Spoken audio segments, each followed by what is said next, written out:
செய்கரமும் கைகொட்டும் செஞ்சொல் பெருவாக்கும் பீடும் பெருக்கும் உருவாக்கும் ஆதலால் வானோர் மானிமுத்தனை காதலால் கூப்புவதும் கை. நம்ம இந்த வீடியோவில் பார்க்கக்கூடிய டாபிக் அப்படிங்கிறது சிம்ம ராசி ஆனி மாத ராசி பலன்கள். ஆனி மாதத்தில் இந்த சிம்ம ராசிக்கு என்ன பலன்கள் நடக்குது அப்படிங்கிறத நம்ம பார்க்குறோம். சிம்ம ராசி அந்த பேரை உச்சரிக்கும் போதே ஒரு வீரம் தெரியும். சிம்ம ராசி அப்படின்னாலே ஒரு பவர்ஃபுல்லான ஆட்கள் தான் சொல்லணும். ஏன்னா காட்டுக்கு ராஜா யாருன்னு கேட்டிங்கன்னா சிங்கம் தான்.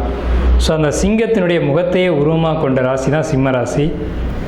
அப்படிப்பட்ட சிம்ம ராசிக்காரங்க கீழே விழுந்தாலும் மீசையில் மண் ஓட்டலைன்னு தான் பேசுவாங்க. கீழே விழுந்தது உண்மை தான், ஆனால் என் மீசையில் மட்டும் மண் ஓட்டலைன்பாங்க. அப்படிப்பட்ட தற்பெருமை பேசக்கூடிய ராசி, அந்த தற்பெருமைக்கான தன்மைகள் இந்த ராசி இந்த லக்னத்தில் அதிகமாக இருக்கும். எந்த ஒரு இடத்துக்கு போனாலும் நான் தான் மேலே அப்படின்ற ஒரு எண்ணங்கள் இருக்கும். எங்கே போனாலும் எது கம்ப்ளீட்டாக இருந்தாலும் அவங்க கண்ணுக்கு குறை மட்டும்தான் தெரியும். இதை இப்படி பண்ணியிருந்தால் பரவாயில்ல, நீங்கள் இந்த குறையை பண்ணியிருக்கீங்க அப்படின்ட்டு பேசக்கூடிய நபர்கள் சிம்மராசிக்காரங்களான நீங்கள். சிம்ம ராசியில் மொத்தம் 3 நட்சத்திரங்கள் இருக்குது, மகம் பூரம் உத்திரம் அப்படின்னு. இந்த மக நட்சத்திரக்காரங்க கொஞ்சம் நல்ல தன்மைகளோடு இருப்பாங்க, ஆனால் குறைகள் அதிகமாக பேசியிருப்பாங்க. பூரம் மட்டும் கொஞ்சம் தெளிவான ஒரு தன்மையில் இருக்கும். உத்திர நட்சத்திரம் ரொம்ப சிறந்த நபர்கள் அப்படின்னு சொல்லலாம். இந்த மாதிரி 3 நட்சத்திரங்களும் 3 விதமான தன்மைகளோடு இருந்தாலும் சிம்மராசி தலைக்கண ராசி, தற்பெருமை ராசி அப்படின்னு தான் சொல்லணும். ஆனால் யார் ஒருத்தருக்கு பூர்வ புண்ணியங்கள் அதிகமாக இருக்கோ அவர்கள் மட்டுமே இந்த பூமியில் சிம்ம ராசி அல்லது சிம்ம லக்னத்தில் பிறக்க முடியும். ஏன்னா இது காலபுருஷனுக்கு 5வது ராசியாக வருது. இது இவங்கள்ட்ட குழந்தைத்தனமும் இருக்கும். ஆனால் பூர்வ புண்ணியம் அப்படின்னு ஜோதிடத்தில் 5ஆம் இடத்து தான் சொல்கிறோம். அந்த 5ஆம் இடத்து ராசியே இவங்களுக்கு லக்னமாகவோ ராசியாவோ பிரதானமாக வர்றதுனால யார் ஒருத்தருக்கு பூர்வ புண்ணியங்கள் நிறைஞ்சிருக்கோ செல்வாக்கு செல்வ செழிப்போடு ஒருத்தர் வாழக்கூடிய ஒரு அமைப்பு சிம்ம ராசிக்கு தான் உண்டு. எந்த ஒரு இடத்துக்கு போனாலும் ஒரு மதிப்பு மரியாதை இவங்களுக்கு தானாகவே கிடைக்கும். இவங்கள்ட்ட இயற்கையிலேயே பொருளாதாரங்கள் நிறைஞ்சிருக்கும். பொருளாதாரத்துக்கு சிறப்பான ராசின்னு சொல்லலாம் சிம்ம ராசி சிம்ம லக்னத்தை. சிம்ம ராசி அப்படின்னாலே சிம்ம ராசி அப்படின்ற ஒரு கெத்து ஒன்று இருக்குது. ஸோ இப்படிப்பட்ட ராசிக்காரங்களுக்கு இந்த மாதத்தில் மாத கிரகங்கள் மற்றும் வருட கிரகங்களை நம்ம கணிக்கும்போது சிம்ம ராசிக்கு 2ஆம் வீட்டில் கன்னி ராசியில் கேது, 7ஆம் வீட்டில் ஆட்சி பெற்ற சனி பகவான், 8ஆம் வீட்டில் ராகு, 9ல் 9ஆம் அதிபதியான செவ்வாய் ஆட்சி பலம், 10ல் குரு, 11ல் 3 கிரகங்கள் சூரியன் புதன் சுக்கிரன் 3 கிரகங்கள், 11ல் இருக்கக்கூடிய சூரியன் ராசிநாதன், 11ல் இருக்கக்கூடிய சுக்கிரன் 3 குடைவன் 10 குடைவன், 11ல் இருக்கக்கூடிய புதன் தனஸ்தானாதிபதி, 2 11 கூடிய தனலாபாதிபதி, 11ஆம் வீட்டில் லாபஸ்தானத்தில் உச்சபலமாக இருக்குது. எப்போவுமே சிம்ம ராசிக்காரங்களுக்கு வாக்கு பலிதம் அதிகம், சொல் வலிமை அதிகம். இவங்க எது சொன்னாலும் அது நடக்கும். ஸோ இயற்கையிலேயே முன்கூட்டியே நடக்கக்கூடிய விஷயங்களை கண்ணில் பார்த்த மாதிரியே பேசக்கூடியவங்க, வாக்கு பலிதம் உடையவங்க சிம்ம ராசி சிம்ம லக்னக்காரங்க. இவங்களுக்கு கிரக ராசி நிலைகளை நம்ம பார்த்துட்டோம், குணம் கேரக்டர் நம்ம பார்த்துட்டோம், இந்த ராசியினுடைய சிறப்பு அம்சங்களை நம்ம பார்த்துட்டோம். இப்போ நம்ம பார்க்க வேண்டியது இந்த மாதங்கள் ஆனி மாதம் இவங்களுக்கு என்ன பலன்கள் நடக்கும் அப்படிங்கிறத பார்க்கணும். ஆனி மாதத்துக்கு என்ன சிறப்பு அப்படின்னு கேட்டிங்கன்னா, இந்த மாதத்துக்கு சைத்திர புண்ணிய காலம் அல்லது தட்சிண புண்ணிய காலம் அப்படின்னு பேர். சைத்திர புண்ணிய காலம் அல்லது தட்சிண புண்ணிய காலம்னா என்ன அர்த்தம் அப்படின்னு கேட்டிங்கன்னா, மிதுன ராசியில் சூரியன் பயணிக்கக்கூடிய அந்த 30 நாளுக்கு தான் இந்த ஆனி மாதம்னு பேர். இதில் புண்ணிய காலம் அப்படின்னு சொல்கிறோம். சைத்திர அல்லது தட்சிண புண்ணிய காலம் அப்படிங்கிறது வைகாசி மாதம் 32ஆம் தேதி மாலை 9:30க்கு நடக்கக்கூடிய அந்த சூரியன் மிதுன ராசிக்குள்ளே கால் பதிக்கக்கூடிய நேரம் அப்படிங்கிறது இந்த புண்ணிய காலம் பேர். இந்த புண்ணிய காலத்தில் சிவன் வழிபாடு, அம்பாள் வழிபாடு, கணபதியினுடைய வழிபாடு அல்லது முருகனுடைய வழிபாடு தனித்தனியாக அல்லது பண்ணிக்கலாம், அல்லது ஒரே இடங்களில் இவங்க இருந்தாலும் பண்ணிக்கலாம். குடும்ப சகிதமாகவும் இருப்பாங்க, தனித்தனியாகவும் இருப்பாங்க. எப்படி பண்ணிங்கனாலும் இந்த புண்ணிய காலத்தில் அந்த வழிபாடு ஏற்படுத்துறது அப்படிங்கிறது கர்ம வினைகளை பெரிய அளவில் குறைக்கும் அப்படின்ற ஜோதிட சாஸ்திரம் சொல்லியிருக்கு. ரிஷிகளையோ ஞானிகளையோ இந்த நேரத்தில் சைத்திர புண்ணிய காலத்தில் தட்சிண புண்ணிய காலத்தில் சந்திச்சிங்க அப்படின்னா மிகப்பெரிய ஏற்றம் உண்டு. பாவங்கள் கர்மாக்கள் பெரிய அளவில் குறையும். ஸோ இந்த நேரத்தில் இந்த வழிபாடு பண்ணிக்கிறது ரொம்ப சிறப்பு, ரொம்ப ரொம்ப சிறப்பு. ஓகே, இப்போ நம்ம பலனுக்குள்ளே போய்க்கலாம். ராசிநாதனான சூரிய பகவான் 11ஆம் வீட்டில் தனக்கு நட்பு வீட்டில் இருக்கிறதுனால, லாபஸ்தானத்தில் இருக்கிறதுனால இந்த மாதத்தில் தன வரவுகள் தாராளமாக இருக்கும். தனஸ்தானாதிபதியும் ஆட்சி பலத்தில் இருக்கார் 11ஆம் வீட்டில். 3 கூடிய சுக்கிரனும் 10 கூடிய சுக்கிரனும் 11ஆம் இடத்துல லாபஸ்தானத்தில் இருக்கிறதுனால புதிய தொழில்கள் ஆரம்பிப்பீங்க, தொடங்குவீங்க, அல்லது தொடங்கிய தொழில்களில் லாபம், பெரிய அளவு முன்னேற்றம், அதில் ஒரு டெவலப்மெண்ட். ஏன்னா 11ஆம் இடத்துக்கு தான் டெவலப்மெண்ட் அப்படின்ற அர்த்தம் இருக்குது. பெரிய அளவில் விரிவுபடுத்துறது எல்லாமே 11ஆம் இடம் தான். பெரிய அளவில் விரிவுபடுத்துவீங்க, தொழில் முயற்சிகளை பெரிய அளவில் விரிவுபடுத்துவீங்க. அடுத்து 10ஆம் இடத்துல குரு பகவான் அமர்ந்திருக்கிறதுனால தொழிலில் புதிய முயற்சிகள் இருக்கும், தொழிலில் வருமானங்கள் இருக்கும், தொழில் சிறப்பாக இருக்கும், தொழில் லாபம் கிடைக்கும். இப்போ 10ஆம் இடத்துல சுபகிரகங்கள் எப்போ கோச்சாரத்தில் போனாலும் தொழிலில் பெரிய வெற்றினே சொல்லணும்.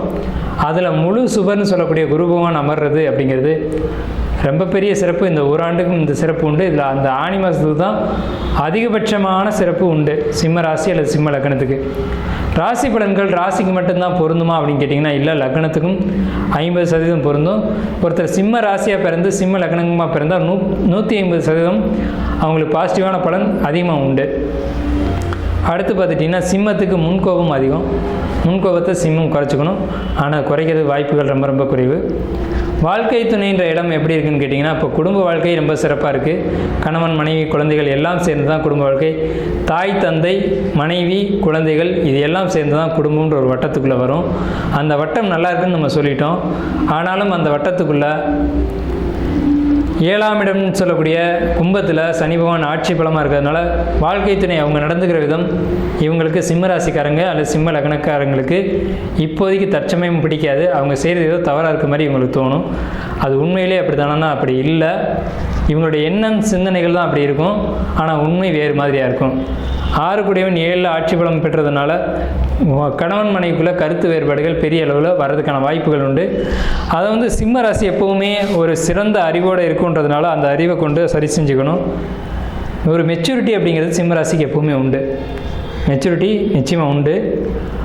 அந்த அறிவை பயன்படுத்தி அதை தவிர்த்துக்கணும். என்னென்னு கேட்டிங்கன்னா, அவங்க சிம்மம் எதுலேயுமே ஒரு குறையை கண்டுக்கிட்டே இருக்கும். குறையாக தான் தோணும், எதை பார்த்தாலும் குறையாக தோணும். தனக்கு இணையான வாழ்க்கை துணை அமையலை அப்படின்றது இயல்பாகவே அவங்களுக்கு என்ன தான் தங்கமான பொண்ணு கிடைச்சிருந்தாலும், என்ன தான் தங்கமான மாப்பிள்ளை கிடைச்சிருந்தாலும் நம்ம தகுதிக்கு இவங்க ஈக்குவல் இல்லை அப்படின்னு நினைப்பாங்க.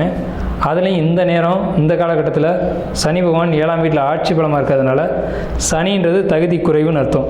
ஸோ சிம்மம் எப்போவுமே தகுதி எதிர்பார்க்கும். அப்போ இந்த நேரத்தில் அவங்களுக்கு தகுதி குறைவான ஒரு நபரை திருமணம் செஞ்சிட்டோமே அப்படின்ற ஒரு எண்ண ஓட்டங்கள் இருக்கும். இது ஒரு மாயை, இது உண்மை இல்லை. இதை நீங்கள் பெருசுப்படுத்தாதீங்க.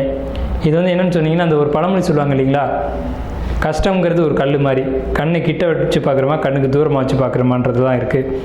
வாழ்க்கை துணை உங்களுக்கு நீங்கள் எதிர்பார்த்ததை விட சிறப்பாக கூட அமைஞ்சிருக்கலாம். எதுக்கும் பர்டிகுலராக நீங்கள் உங்கள் சுய ஜாதகத்தை உங்களுடைய குடும்ப ஜோசியர்கள் மூலமாகவோ அல்லது இந்த மாதிரி மீடியாவில் வரக்கூடிய ஜோசியர்கள்ட்டையோ கொடுத்து நீங்கள் கணித்து வாழ்க்கை துணையை பற்றி நீங்கள் டிஸ்கஸ் பண்ணிக்கோங்க. இல்லைன்னா அது உங்களுக்கு விபரீதமான முடிவுகளை தான் சிந்திக்க தூண்டும். ஸோ ராசி பலன் அப்படிங்கிறது தோராயமான ஒரு விஷயம். ராசி பலனை தாண்டி உங்களுடைய சுயஜாதகம் எப்படி இருக்குன்றதை கணிச்சுக்கோங்க.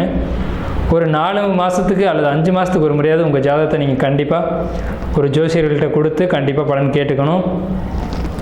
எப்படி கேட்டுக்கிட்டால் தான் உங்களுக்கு வரக்கூடிய நன்மையோ தீமையோ அவங்க முன்கூட்டியே சுட்டி காமிச்சு உங்களை கைட் பண்ணுறதுக்கு சரியாக இருக்கும். எப்போவுமே ஒரு ஜோதிடர்கள் வழிகாட்டாத ஒரு தன்மை அப்படிங்கிறது இருட்டில் பயணிக்கிற மாதிரியான ஒரு தன்மை தான். ஒரு ஒளி இருந்தால் தான் அந்த பாதை பயணம் சிறப்பாக இருக்கும். ஸோ நீங்கள் ஒரு ஜோசியர்களை அணுகிக்கோங்க. வாடிக்கையாக ஒரு ஜோசியரை நீங்கள் வச்சுக்கோங்க. ஒரு 4 மாதம் அல்லது 5 மாதத்துக்கு ஒரு முறை பாருங்கள். ரொம்பவும் அடிக்கடி பார்த்துட்டு உங்களை குழப்பிகிட்டே இருக்கக்கூடாது. அதுக்காக பார்க்காமலே ஒரு விபரீதமான முடிவுகளை எடுத்துட கூடாது. ஒரு செயலை செய்கிறோம்னா அது சரியாக வருமா, அதோடைய முடிவு எப்படி இருக்குன்றது ஜோசியர்களுக்கு தான் தெரியும். அவங்கள்ட்ட கேட்டுக்கோங்க அப்படின்ற ஒரு கூடுதலான அறிவுரையை நம்ம வழங்குறோம் இங்கே. ஸோ வாழ்க்கை துணையை பற்றின உங்களுடைய சிந்தனை தவறானதுன்றதை நான் மறுபடியும் வலியுறுத்தி சொல்கிறேன். இந்த நேரத்தில் அதை நீங்கள் ரொம்ப கவனமாக இருக்கணும். 8ஆம் வீட்டு ராகு இது கொஞ்சம் ஒரு எதிர்மறையாக தெரியுது அப்படின்னு மற்ற ஜோசியர்கள் கருதினாலும் இந்த 8ஆம் வீட்டில் சுபமான விஷயங்களும் நிறைய இருக்குது. 8ஆம் வீடு இருட்டு அறை, இருட்டில் நடக்கக்கூடிய விஷயங்கள் ஒதுக்குப்புறமாக நடக்கக்கூடிய விஷயங்கள் அப்படின்னு அர்த்தம். அப்போ ஒரு ஒதுக்குப்புறத்தில் தவறுகள் மட்டும்தான் நடக்குமா அப்படின்னா இல்லை, நல்ல விஷயங்களும் நடக்கும். இந்த 8ஆம் வீட்டில் இருக்கக்கூடிய ராகு பகவான் உங்கள் ராசியில் சிம்ம லக்னக்காரங்களுக்கு சிம்ம ராசிக்காரங்களுக்கு என்ன பலனை சொல்கிறார் அப்படின்னு கேட்டிங்கன்னா, ஒரு சிறந்த ஒரு வழிகாட்டி, ஒரு சிறந்த ஒரு குரு இந்த நேரத்தில் உங்களுக்கு கிடைக்க போகிறாங்க. அவங்க உங்களுக்கு சிறப்பான வழியை காட்ட போகிறாங்க அப்படிங்கிறத சொல்லுது. இந்த நேரத்தில் ஒரு தீட்சையாக இருக்கட்டும், ஒரு உபாசனையாக இருக்கட்டும், ஒரு வழிபாடாக இருக்கட்டும், இது உங்களுக்கு இப்போ கிடைக்கும். நீங்கள் வேணான்னு சொல்லி இவ்வளோ நாள் தள்ளி போட்டிருந்தாலும் அந்த வழிபாடு, அந்த தீட்சை உங்களுக்கு சரியான முறையில் கிடைக்கும். அதை சரியான முறையில் நீங்கள் பயன்படுத்திக்கோங்க அப்படின்ற ஒரு அறிவுரையை நான் இங்கே வழங்குகிறேன். 8ஆம் வீட்டு ராகு, அதாவது தவறான சிந்தனைகள் இருக்கக்கூடியவங்களை கட்டுப்படுத்தி சரியான வழிக்கு கொண்டு போகிறதுக்கு ஏற்ற ஒரு தன்மைகளை கொடுக்கும். இறை வழிபாடுகளும் இறை நம்பிக்கைகளும் ஒரு முறைப்படியான ஒரு ஆன்மீக ரீதியான இறை வழிபாட்டை, அதாவது ஒரு வெள்ளி செவ்வாய்க்கிழமைகளை வழிபடுறது அப்படின்றது ஒரு வழக்கமான ஒரு தன்மையை வச்சுருக்கோம். அந்த மாதிரி ஒரு பழக்கத்தை இப்போ ஏற்படுத்தும் சிம்மராசிக்காரங்க, சிம்ம லக்னக்காரங்களுக்கு. ஒரு குறிப்பிட்ட திதியில் ஒரு குறிப்பிட்ட தெய்வங்களை வழிபாடு பண்ணுறதுன்றதை நம்ம இறை நம்பிக்கையாளர்கள் வச்சுருக்காங்க. அந்த மாதிரி ஒரு வழிபாடு எடுத்துக்கூடிய ஒரு தன்மையை இந்த நேரம் கொடுக்கும். 8ல் வந்துருக்கூடிய ராகு பகவான் கொடுப்பாங்க. அதே மாதிரி ஒரு வெள்ளிக்கிழமையாக ஒரு தெய்வத்தை வழிபாடு பண்ணுறது அப்படிங்கிற ஒரு ஷெடியூல், ஒரு அட்டவணையை இந்த நேரம் உங்களுக்கு இந்த 8ஆம் இடத்துல பயணிக்கூடிய ராகு ஒழுங்குபடுத்தி கொடுக்கும் அப்படின்னு நம்ம வலியுறுத்தி சொல்கிறோம். இப்போ சிம்ம லக்னத்துக்கு 9ல் செவ்வாய் ஆட்சி. சிற லக்னங்களுக்கு பாதகாதிபதிகள் வேலை செய்கிறதில்ல. சிம்ம லக்னத்துக்கு 9ஆம் இடம் பாதகஸ்தானம் தான். ஆனால் அங்கே ஆட்சி பெற்ற செவ்வாய் உங்களுக்கு நல்ல விஷயங்களை நிறைய கொடுக்க போகிறார். என்ன நல்ல விஷயங்கள் சார்? ஹெல்த் வைஸ் நீங்கள் பாதிக்கப்பட்டிருந்தீங்கன்னா ஹெல்த் வைஸ் ஒரு பெரிய முன்னேற்றத்தை கொடுக்கும். எப்படி சார் இதை சொல்கிறீங்கன்னு கேட்டால், 9ஆம் இடத்துல ஆட்சி பெற்றிருக்க செவ்வாய் 4ஆம் இடத்தை தான் பார்ப்பார். 4ஆம் இடம் தான் உடல், 4ஆம் இடம் தான் ஆரோக்கியம். 4ஆம் இடத்துக்கு பேர் தான் ஆரோக்கியம்னு பேர். ஸோ அந்த ஆரோக்கியத்தை மேம்படுத்தக்கூடிய வேலையை யார் செய்வான்னா செவ்வாய் தான் செய்வார். 4ஆம் இடத்தை ஆட்சி பெற்ற செவ்வாய் பார்க்குறாரு இல்லைங்களா, அவர் ஹெல்த் வைஸ் முன்னேற்றத்தை கொடுப்பார். ஒரு நோய் இருக்குது, மருத்துவம் எடுத்துகிட்டு இருக்கீங்க அப்படின்னா அந்த மருந்தை விடக்கூடிய ஒரு சூழ்நிலைக்கு முன்னேற்றி கொண்டு போகக்கூடிய வேலையை அந்த செவ்வாய் தான் செய்வார், மருந்து செய்யாது. அந்த கிரகம் தான் அதை செய்யும். ஹெல்த் வைஸ் நல்ல இம்ப்ரூவ்மெண்ட் கிடைக்கக்கூடிய நேரம் இந்த ஆனி மாதத்துலேருந்து உங்களுக்கு அது நடக்குது. ஆனி மாதம் 28ஆம் தேதி செவ்வாய் ரிஷபராசிக்கு பயிற்சி ஆகிறதுக்குள்ளே உங்களுக்கு ஹெல்த் வைஸ் பெரிய முன்னேற்றம் இருக்கும். உடல் ரீதியாக பாதிக்கப்பட்டிருந்தீங்க அப்படின்னா நான் 100% அடித்து சொல்லுவேன், இந்த ஆனி மாதத்துக்குள்ளே அது சரியாகும். உங்களுக்கு 90% மேலே நல்ல பலன்கள் தான் சிம்ம ராசி சிம்ம லக்னத்துக்கு உண்டு. அதில் இது பர்டிகுலராக நம்ம கவனிக்கப்பட வேண்டிய விஷயம். தனம் நல்லாயிருக்கு, பொருளாதாரம் நல்லா இருக்குன்னு சொல்லிட்டோம். அதே மாதிரி ஆரோக்கியம் நல்லாயிருக்கு, அதே மாதிரி குடும்ப வாழ்க்கை நல்லாயிருக்கு. குழந்தைங்க அப்படின்ற ஒரு விஷயம் பார்த்தீங்கன்னா, உங்களுக்கு 4ஆம் இடத்தையும் 6ஆம் இடத்தையும் ஏக காலத்தில் குரு பார்க்குறது அப்படிங்கிறது ரொம்ப பெரிய சிறப்பு. 2, 4, 6 இந்த 3 இடங்களை ஏக காலத்தில் குரு பார்க்குறாங்க. இப்படி குரு பார்க்கறதுனால பொருளாதாரம் நல்லாயிருக்கும், குடும்ப வாழ்க்கை, சொத்து பத்து சேர்க்கை இதெல்லாம் நிறைய சேரும். அதே நேரத்தில் குழந்தைங்களுடைய படிப்பு நல்ல முன்னேற்றம் இருக்கும். குழந்தைங்களால் நீங்கள் பெருமைப்பட வேண்டிய நேரம் இது. குழந்தைங்களுடைய ஒரு ஹெல்த் வைஸ் ஒரு முன்னேற்றமும், குழந்தைங்களுடைய படிப்பில் ஒரு முன்னேற்றமும், உங்களுக்கு ஒரு ஓய்வு, நிம்மதி, ஒரு நல்ல ஒரு உடல் ஆரோக்கிய மேம்பாடு இதெல்லாம் இந்த நேரம் கிடைக்கும் சிம்ம லக்னம் சிம்ம ராசிக்கு. அடுத்து பார்த்துக்கிட்டிங்கன்னா 6ஆம் இடம் தான் நோயின்னு சொல்லுவாங்க. அந்த நோயின்னு சொல்கிற இடத்த 4ஆம் இடத்தை செவ்வாய் ஆட்சி பெற்ற செவ்வாய் பார்த்து 6ஆம் இடத்தை குரு பார்க்குறது. ஹெல்த் வைஸ் இந்த ஆனி மாதம் சிம்ம ராசிக்கு பெரிய முன்னேற்றம் உங்களுக்கு உண்டு. நீண்ட நாள் பிரச்சனை சார், சரியாகவே இல்லை சார் அப்படின்னு சொல்லிக்கிறா, இந்த ஆனி மாதத்தில் சரியாகிறதுக்கான வழியை இந்த குரு பகவான் செவ்வாய் பகவான் காட்டுவாங்க. அந்த வழியை நீங்கள் பின்பற்றி போங்க. அப்படி இல்லையா, உங்களுடைய ஜாதகத்தை ஒரு ஜோசியர்கிட்ட கொடுத்து எந்த மருத்துவர்கிட்ட வைத்தியம் பார்த்தா இந்த நோய் தீரும், எந்த மருத்துவரை அணுகலாம் அப்படின்றத கேட்டுக்கோங்க. ஏன்னா ஜோதிட சாஸ்திரத்தில் எந்த மருத்துவரை பார்க்கணும், என்ன பேருடைய என்ன மருத்துவரை பார்க்கணும், அவங்க என்ன அம்சத்தில் இருக்கணும் அப்படின்ற விதிகள்லாம் இருக்குது. அது வந்து ஜோதிடர் மூலமாக நீங்கள் தெரிஞ்சுக்கோங்க. அடுத்து உங்களுக்கு 10ஆம் இடத்துல சிம்ம லக்னத்துக்கு 10ஆம் இடத்துல குரு பகவான் வந்திருக்காங்க. அவங்க 5, 8 கூடியவங்க. 5 கூடிய 10க்கு போனால் தொழிலில் முன்னேற்றம், தொழிலில் நல்ல வழி உங்களுக்கு கிடைக்கும் அப்படின்னு அர்த்தம். ஆனால் என்ன கருத்துன்னு கேட்டிங்கன்னா, ஒரு தொழில் மாற்றம் அப்படிங்கிறதையும் இங்கே சொல்லலாம். 2 தொழில் உங்களுக்கு அமையக்கூடிய அமைப்பு சிம்மத்துக்கு எப்போவுமே உண்டு. முதல் தொழிலை விட்டுட்டு அடுத்த தொழிலை பார்க்கக்கூடிய அமைப்பு அப்படிங்கிறது சிம்மத்துக்கு எப்போவுமே உண்டு. ஸோ ஒரு தொழில் மாற்றம் அப்படிங்கிறது உங்களுக்கு இப்போ இந்த நேரம் இருக்குது. பணம் போட்டு முதலீடு பண்ணுறீங்க, அதாவது பணம்னா ஃபைனான்ஸ் பண்ணுறது, நகை சம்மந்தப்பட்ட தொழில்கள் பண்ணுறது, அல்லது ஷேர் மார்க்கெட்டில் இருக்கீங்க அப்படின்னா உங்களுக்கு பெரிய அளவில் தனவரவு இருக்கும், நல்ல முன்னேற்றம் இருக்கும். இல்லை இந்த தொழிலை விட்டு வேறு தொழில் ஆரம்பிக்கிறீங்க அப்படின்னாலும் அது நல்ல ஒரு முன்னேற்றத்தை கொடுக்கும். தொழில் மாற்றங்கள், தொழில் முன்னேற்றங்கள் அப்படிங்கிற 2 விஷயமும் சிம்ம லக்னம் சிம்ம ராசிக்கு இந்த ஆனி மாதத்தில் உண்டு. லாபஸ்தானத்தில் 3 கிரகங்கள் இருக்குது. சூரியன், புதன், சுக்கிரன் 3 கிரகங்கள் இருக்குது. இந்த 3 பேருமே சுப கிரகங்களாகி மிதனத்தில் உட்கார்ந்துருக்கிறதுனால சிம்ம ராசிக்கு நம்ம ஏற்கனவே சொன்னோம் 5 ராசிக்கு இந்த ஆனி மாதம் சிறப்பாக இருக்கணும். எந்த 5 ராசி நான் ஏற்கனவே சொல்லியிருக்கேன். மேசம், சிம்மம், துலாம், மகரம், கும்பம், இந்த 5 ராசிகள் நம்ம சொல்லும்போது அதில் சிம்மமும் அடைக்கிறது. அப்போ 99% மேலே சிம்ம ராசி சிம்ம லக்னத்துக்கு நல்ல பலன்கள் தான் இருக்குது. சிம்ம ராசிக்கு வழிபட வேண்டிய தெய்வம் அப்படின்னு பார்த்தீங்கன்னா இந்த நேரத்தில் உங்களுக்கு உக்கிரமான தெய்வங்களை வழிபாடு பண்ணிக்கலாம். உக்கிரமான தெய்வங்கள்னு சொல்லக்கூடியது அனுமன் உக்கிரமான தெய்வம், கருடன் உக்கிரமான தெய்வம், முருகன் உக்கிரமான தெய்வம். ஏன்னா முருகன் போருக்கென்றே படைக்கப்பட்ட கடவுள்.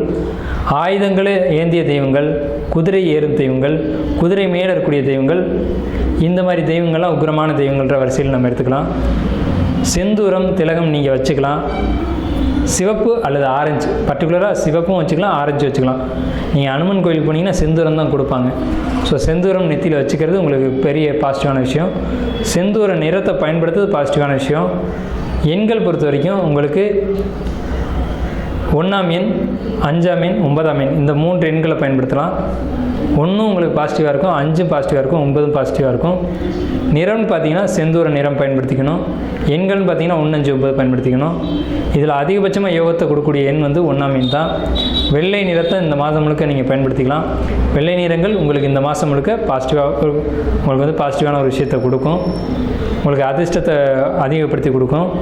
நீங்கள் இந்த ஆனி மாதத்தில் ஏதாவது பர்டிகுலர் முக்கியமான விஷயங்கள் செய்யணும் அப்படின்னு கேட்டிங்கன்னா செவ்வாய்க்கிழமையில் செய்யுங்க. சிவப்பு நிறங்களை கையில் எடுத்துகிட்டு போங்க.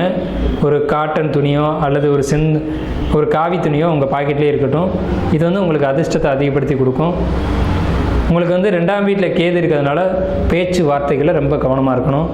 பேச்சு வார்த்தைகளை, தவறான வார்த்தைகளை நீங்கள் பயன்படுத்துறது அல்லது நீங்கள் பேசும்போதே பேச்சில் தடுமாறக்கூடிய ஒரு சூழ்நிலைகள் உருவாகலாம். அதனால் இப்போ வாக்கு சம்மந்தப்பட்ட தொழில்கள் செய்யக்கூடியவங்க பேச்சு ரொம்ப முக்கியம். எப்படி பேசணும், எதை பேசணும், எங்கே பேசணும் இப்படின்றதில் கவனம் செலுத்துங்க. லூஸ் ஸ்டாக் விட்டுறக்கூடாது. எந்த இடத்துலையும் கவனம் இல்லாமல் பேசிடக்கூடாது. ஸோ அதில் கவனம் செலுத்துங்க. பேச்சு ரொம்ப முக்கியம். ஏன்னா 2ஆம் வீட்டுக்கு எது பேச்சில் தடுமாற வைக்கும். 2ஆம் வீட்டை ராகு பார்க்குது. ஸோ இதனால் தேவையற்ற வார்த்தைகளை உச்சரிக்கிறத தவிருங்க. சுபமான வார்த்தைகளை பயன்படுத்துங்க. ஆனால் சுபமான வார்த்தைகள்லாம் பயன்படுத்திங்க. ஏன்னா 2ஆம் வீட்டை குரு பார்க்குறாங்க. வாழ்த்துறது, வாழ்த்து சம்மந்தப்பட்ட விஷயங்கள், சுபமான வார்த்தைகளை பேசுகிறது, இதன் மூலமாக உங்களுக்கு தனவரவை அதிகப்படுத்திக்கலாம். நீங்கள் பேச்சுக்கும் பொருளாதாரத்துக்கும் சம்மந்தம் இருக்குது. சுபமான வார்த்தைகளை பேசுனீங்க அப்படின்னா உங்களுக்கு வருமானம் அதிகரிக்கும். அதே மாதிரி குருமாருடைய ஸ்தோத்திரம், குரு ஸ்தோத்திரம் இதெல்லாம் படிக்கிறது, கந்தசஷ்டி கவசம் படிக்கிறது. ஏன்னா முருகனும் குரு தான். அப்போ கந்தசஷ்டி கவசம் இந்த ஆனி மாதத்தில் நீங்கள் படிச்சிங்க அப்படின்னா உங்களுக்கு வருமானம் பெருகும். ஏன்னா குரு தான் 2ஆம் வீட்டை பார்க்குறாங்க. ஸோ அதனால் இப்போ அந்த மாதிரி படிக்கிறது, வேல்மாரல் பதிகம் படிக்கிறது, இதெல்லாம் இந்த ஆனி மாதத்தில் சிம்ம ராசி சிம்ம லக்னத்துக்கு பொருளாதாரத்தை நல்ல இம்ப்ரூவ்மெண்ட் பண்ணும். மந்திரங்கள், தெய்வத்துடைய மந்திரங்களை உச்சரிக்கிறது உங்களுக்கு பெரிய அளவில் முன்னேற்றத்தை கொடுக்கும். மேக்சிமம் அசுபமான வார்த்தைகளை தவிர்க்கணும். வார்த்தைகளை கவனமாக இருக்கணும். எந்த வார்த்தைகளை பேசுகிறோம், எந்த வார்த்தைகளை உச்சரித்து பேசுகிறோன்றதில் கவனம் செலுத்தி பேசுங்க. ஸோ பேச்சின் மூலமாக உங்களுக்கு வருமானம் உயரும். பேச்சின் மூலமாக உங்களுக்கு மதிப்பும் இந்த மாதத்தில் உயரும் அப்படின்ற ஒரு அமைப்பு இருக்குது. இதுதான் அந்த சிம்ம ராசிக்கு உண்டான இந்த மாத ராசி பலன்கள்.